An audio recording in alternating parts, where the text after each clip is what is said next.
ओम नमः शिवाय। शिव महापुराण रुद्र संहिता द्वितीय खंड अध्याय 21 और 23। इस अध्याय में हम माँ सती द्वारा प्रश्न और उन प्रश्नों के उत्तर में भगवान शिव द्वारा संपूर्ण ज्ञान, नवधा भक्ति, विभिन्न शास्त्रों आदि के प्रसंग का अध्ययन करेंगे।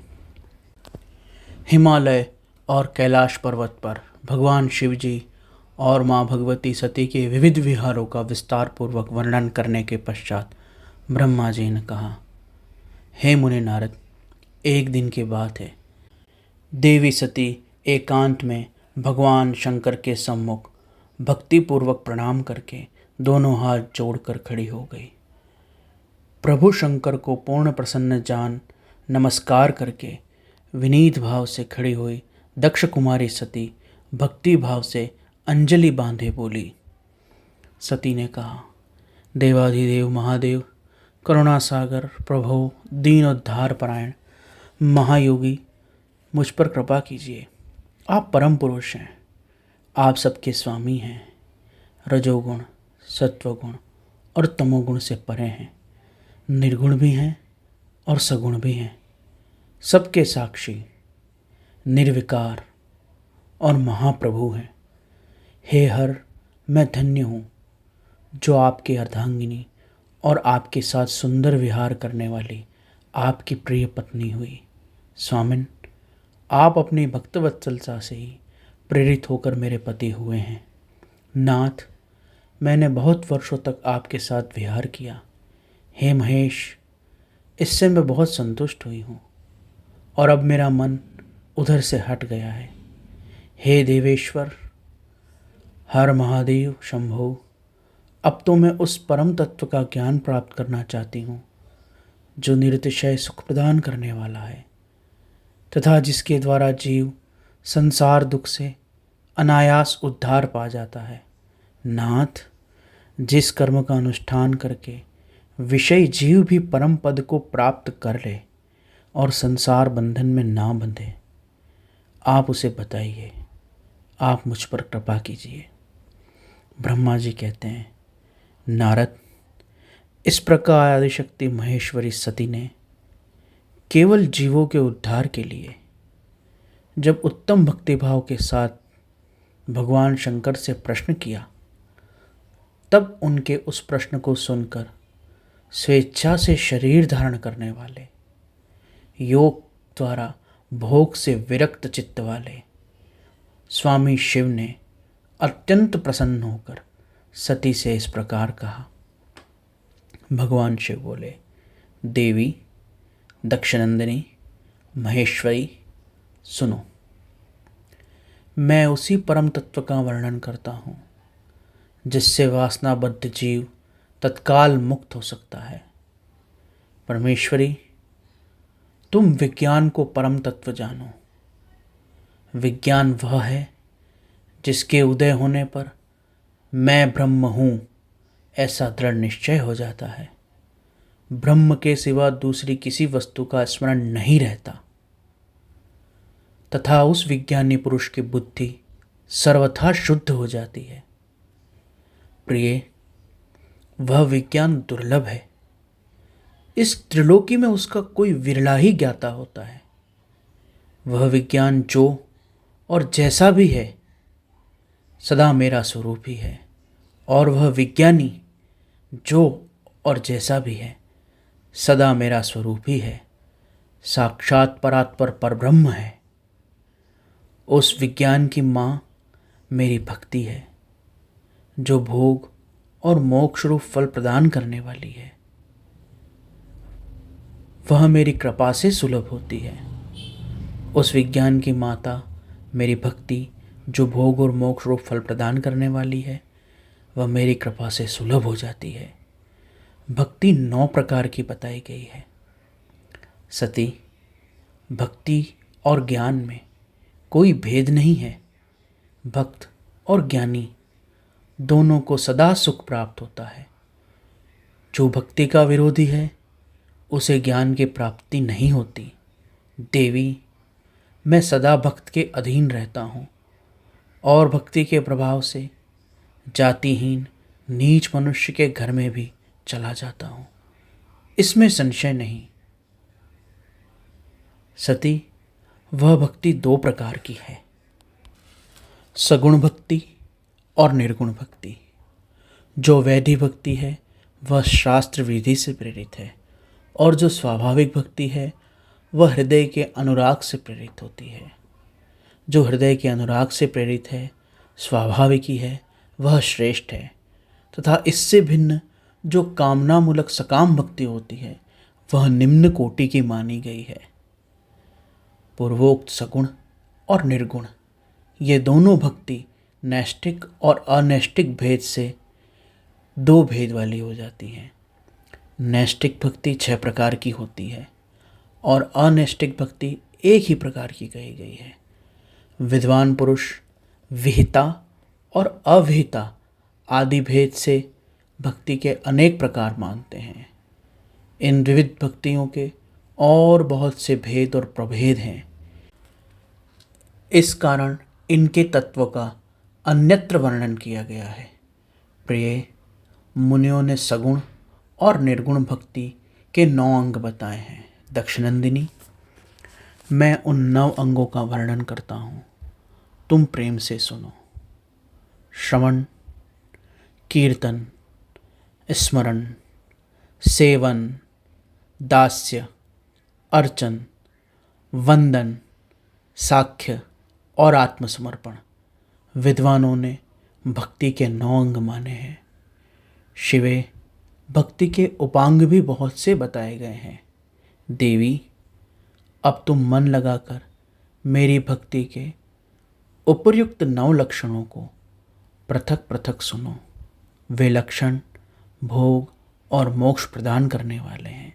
जो स्थिर आसन से तन मन आदि से मेरी कथा कीर्तन आदि का नित्य सम्मान करता हुआ प्रसन्नतापूर्वक अपने कानों से अमृतमय रस को पान करता है, उसके इस साधन को श्रवण कहते हैं। उसकी रुचि मेरी कथा श्रवण में, मेरे कीर्तन और नाम और गुणगान के श्रवण में होती है। जो हृदयाकाश के द्वारा मेरे दिव्य कर्मों, लीला और जन्म अवतारों का चिंतन करता हुआ प्रेम से वाणी द्वारा उनका उच्चारण और गायन करता है, मेरे नाम का गायन करता है, उसके इस भजन साधन को कीर्तन कहते हैं। देवी, मुझ महेश्वर को सदा और सर्वत्र व्यापक मानकर जो संसार में निरंतर निर्भय रहता है और ध्यानपूर्वक मेरा स्मरण करता है, इस भक्ति को सुमिरन कहा गया है, स्मरण कहा गया है। अरुणोदय प्रभात से लेकर हर समय सेव्य की अनुकूलता को ध्यान में रखते हुए हृदय और इंद्रियों से जो निरंतर सेवा की जाती है, भगवान के साक्षात का अनुभव किया जाता है, वह सेवन नामक भक्ति है। अपने को प्रभु का किंकर समझकर हृदय के द्वारा भगवान शिव का प्रिय कार्य करना और उनके लिए ही सभी कार्य करना दास्य कहा गया है। अपने धन, वैभव, संपत्ति के अनुसार शास्त्र विधि से मुझ परमात्मा को सदा 16 उपचारों, अर्घ्य पाद्य आदि द्वारा अर्चन करना, समर्पण करना, इस भक्ति को अर्चन कहते हैं। मन से ध्यान, वाणी से मंत्रों का जप और 8 अंगों से भूतल का स्पर्श करते हुए जो इष्ट देव को नमस्कार किया जाता है, उसे वंदन भक्ति कहते हैं। ईश्वर मंगल या अमंगल कुछ भी करता है, वह सब मेरे मंगल के लिए है, ऐसा दृढ़ विश्वास रखना सख्य भक्ति का लक्षण है। देह आदि जो कुछ भी अपनी कही जाने वाली वस्तु है, वह सब भगवान की प्रसन्नता के लिए उन्हीं को अर्पित करके अपने निर्वाह के लिए कुछ भी न बचा के रखना और निर्वाह की चिंता से रहित हो जाना, अपने मन और बुद्धि को संपूर्णतया ईश्वरार्पण, भगवद अर्पण कर देना, लीन हो जाना आत्मसमर्पण कहलाता है। ये मेरी भक्ति के 9 अंग हैं जो भोग और मोक्ष प्रदान करने वाले हैं। इनसे ज्ञान का प्रागट्य होता है तथा ये सब साधन मुझे अत्यंत प्रिय हैं। मेरी भक्ति के बहुत से उपांग भी हैं, जैसे बिल्व आदि का सेवन करना। इनको विचार से समझ लेना चाहिए। प्रिय, इस प्रकार मेरी सांगोपांग सभी भक्ति सबसे उत्तम है। यह ज्ञान वैराग्य की जननी है, मुक्ति इसकी दासी है। यह सदा सब साधनों से ऊपर विराजमान है। इसके द्वारा संपूर्ण कर्मों के फल की प्राप्ति होती है। यह भक्ति मुझे सदा तुम्हारे समान प्रिय है। जिसके चित्त में नित्य निरंतर यह भक्ति निवास करती है, वह साधक मुझे अत्यंत प्यारा है। देवेश्वरी, तीनों लोकों और चारों युगों में भक्ति के समान दूसरा कोई सुखदायक मार्ग नहीं है। कलयुग में तो यह भक्ति विशेष सुखद और सुविधाजनक है। हे देवी, कलयुग में प्राय ज्ञान और वैराग्य को कोई नहीं समझ पाता, कोई स्वीकार नहीं करना चाहता, उसका कोई ग्राहक नहीं है। इसलिए वे दोनों वृद्ध, उत्साह शून्य और जर्जर हो गए हैं। परंतु भक्ति कलयुग में तथा अन्य सभी युगों में प्रत्यक्ष फल देने वाली है। भक्ति के प्रभाव से मैं सदा उसके वश में रहता हूँ, इसमें संशय नहीं है। संसार में जो भक्तिमान पुरुष हैं, उसकी मैं सदा सहायता करता हूँ, उसके सारे विघ्नों को दूर हटाता हूँ। उस भक्त का जो शत्रु होता है वह मेरे लिए दंडनीय है, इसमें संशय नहीं। देवी, मैं अपने भक्तों का रक्षक हूँ। भक्त की रक्षा के लिए मैंने कुपित हो अपने नेत्रजनित अग्नि से काल को भी दग्ध कर डाला था। प्रिय, भक्त के लिए मैं पूर्व काल में सूर्य पर भी अत्यंत क्रुद्ध हो उठा था और शूल लेकर मैंने उसे मार भगाया था। देवी, भक्त के लिए मैंने सैन्य सहित रावण को भी क्रोधपूर्वक त्याग दिया और उसके प्रति कोई पक्षपात नहीं किया। सती, देवेश्वरी, बहुत कहने से क्या लाभ। मैं सदा ही भक्त के अधीन रहता हूँ और भक्ति करने वाले पुरुषों के अत्यंत वश हो जाता हूँ। ब्रह्मा जी कहते हैं, नारद, इस प्रकार भक्त का महत्व सुनकर दक्ष कन्या सती को बड़ा हर्ष हुआ। उन्होंने अत्यंत प्रसन्नतापूर्वक भगवान शिव को मन ही मन प्रणाम किया। नारद, सती देवी ने पुनः भक्ति विषय शास्त्रों के विषय में नम्रतापूर्वक भक्ति से पूछा। उन्होंने जिज्ञासा की, जो लोकों में सुखदायक तथा जीवों के उद्धार के साधन का प्रतिपादक है, वह शास्त्र कौन सा है? उन्होंने यंत्र मंत्र शास्त्र, उसके महात्म्यम तथा अन्य जीव उद्धारक धर्ममय साधनों के विषय में विशेष रूप से जानने की इच्छा प्रकट की। सती के इस प्रश्न को सुनकर शंकर जी के मन में बड़ी प्रसन्नता हुई। उन्होंने जीवों के उद्धार के लिए सब शास्त्रों का प्रेम पूर्वक वर्णन किया। महेश्वर ने 5 अंगों सहित तंत्र शास्त्र, यंत्र शास्त्र तथा भिन्न भिन्न देवेश्वरों की महिमा का वर्णन किया। मुनीश्वर इतिहास कथा सहित उन देवताओं के भक्तों की महिमा का, वर्णाश्रम धर्म का तथा राजधर्म का भी निरूपण किया।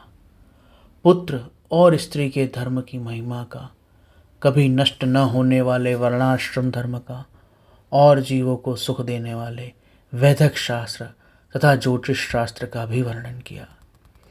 महेश्वर शिव ने कृपा करके उत्तम सामुद्रिक शास्त्र तथा और भी बहुत से शास्त्र का वर्णन किया। इस प्रकार लोग उपकार करने के लिए सद्गुण संपन्न शरीर धारण करने वाले त्रिलोक सुखदायक और सर्वज्ञ भगवान शिव एवं माता सती हिमालय के कैलाश पर तथा अन्य स्थानों में नाना प्रकार की लीलाएं करते थे। वे दोनों दंपति साक्षात परब्रह्म स्वरूप हैं। इस प्रकार शिव महापुराण रुद्र संहिता द्वितीय खंड में अध्याय 21, 22 और 23 यहाँ पर संपूर्ण हुआ। शेष अगले अंक में। ओम नमः शिवाय।